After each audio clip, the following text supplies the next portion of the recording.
नमस्कार मित्रों। आज मैं आपको जो चीज पढ़ा रही हूँ वो है कारक रचना। कारक रचना को पढ़ाना शुरू करने से पहले मैं आपको एक बात बता दूं कि ये कारक जो है ये एक बार में पूरे नहीं होते बेटा, इसलिए इनको दो बार में माने दो वीडियोज में इनको पूरा करना पड़ेगा। तो मैं आपसे कहना चाहूंगी कि आप मेरे इस वीडियो को भी देखें, जो अभी एक कारक का वीडियो मैं आपको बता रही हूँ, इसको आप देखें, सुने, समझें। आपको अच्छा लगे तो आप लाइक करें और इसके बाद जो दूसरा वीडियो दूंगी उसको भी आप देखें, सुने, समझें। अच्छा लगे तो अवश्य लाइक करें। मुझे अच्छा लगेगा कि आप लाइक करेंगे तो उससे मेरा उत्साह बढ़ेगा और आपको मैं और अच्छे अच्छे बहुत सारे वीडियोस बनाए हैं मैं वो आपके साथ शेयर करूंगी। तो चलिए अभी अपने मुख्य विषय पर आते हैं अपन। कारक रचना, कारक प्रकरण है ना, इसे कारक प्रकरण कह सकते हैं, कारक रचना कह सकते हैं, केवल कारकम लिखा है वो भी कह सकते हैं। तो सबसे पहले तो ये जानिए कि कारक क्या होता है। कारक जो होता है वो किसी काम का करने वाला कारक कहलाता है ना। और ये कारक होते कितने हैं? तो ये 6 होते हैं कारक। 6 कारक कौन से? ये इस श्लोक में ऊपर दिए हुए हैं, जो मैंने श्लोक लिखा है। कर्ता कर्मम च करणम च संप्रदानम तथैव च अपादानाधिकरणम इत्याहु कारकाणि षट्। इत्याहु इति आहु, इति माने ऐसा, आहु माने कहा जाता है। कारकाणि षट् माने 6 कारक हैं। कौन कौन से 6? तो कर्ता, कर्म, करण, संप्रदान, अपादान और अधिकरण। ठीक है, अब ये 6 कारक हो गए। अब हम इन सभी कारकों को अलग अलग देखेंगे। सबसे पहला कर्ता, कर्ता लिखा है तो इसका है कर्तृकारक। कर्तृकारक, इसको हिंदी में कर्ता कारक भी कहा जाता है। अब क्या होता है ये कर्ता कारक? कर्ता माने जो किसी काम को कर रहा है। जैसे अब मैं पढ़ा रही हूं तो पढ़ाने वाली कौन हूं? मैं, तो मैं कर्ता हूं। ठीक है, तो कर्ता कारक की परिभाषा क्या होती है? मैंने यहां लिखी हुई है, स्वतंत्र कर्ता। यानी कर्ता जो होता है वो स्वतंत्र रहता है, किसी का उसके ऊपर कोई बंधन नहीं रहता। क्रिया में जो स्वतंत्र और प्रधान होता है वही कर्ता कहलाता है। ठीक है, अब जैसे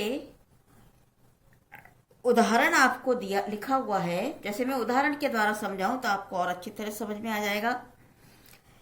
बालकः फलम खादति, तो यहां पर खादति ये क्या है? क्रिया है। खादति माने क्या होता है? खाता है।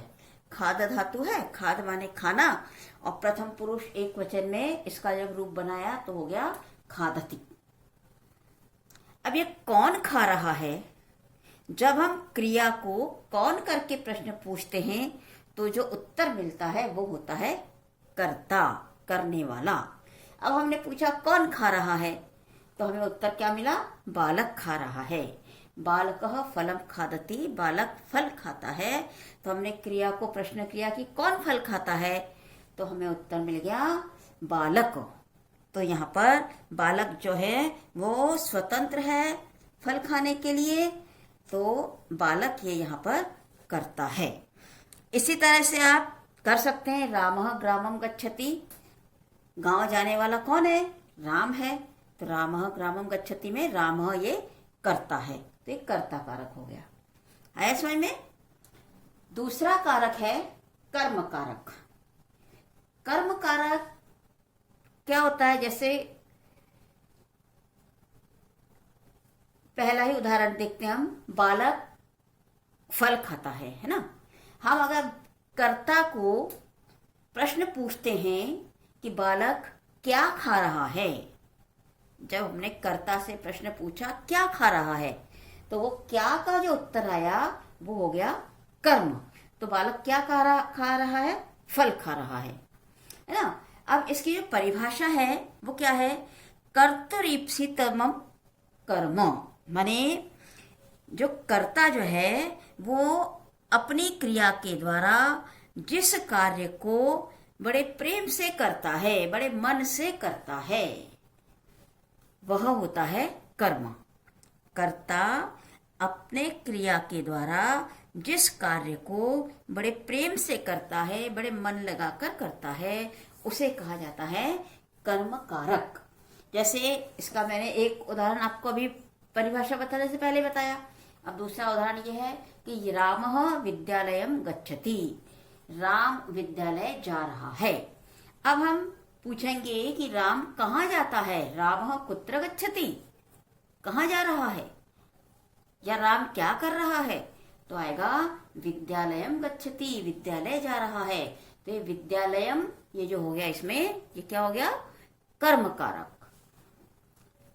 तीसरा जो हमारा उदाहरण है, कारक है, वो है करण कारक।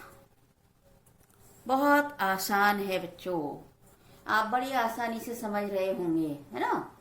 करण कारक, करण कारक में के बारे में क्या है? साधक तमम करणम, माने किसी कार्य को करने में जो सहायक होता है। साधक, साधक माने सहायक, सहायता करने वाला जो होता है वह कहलाता है करण कारक। किसी कार्य को करने के लिए जो सहायक होता है वह कहलाता है करण कारक। ठीक है। अब हमेशा करण कारक जो है, हमेशा नहीं, मतलब करण कारक क्या, इसके सहयोगी शब्द कौन से होते हैं? जो सहयोग करने वाले, सह, साकम, सार्धम, इनके योग में हमेशा करण कारक तृतीय विभक्ति का प्रयोग किया जाता है। अब जैसे यह उदाहरण मैंने दिया है, श्यामः कलमेन लिखति, श्याम कलम से लिखता है। अब जब मैंने श्यामः कलमेन लिखा है तो यहाँ पर कर्ता कौन है? श्याम। ठीक है।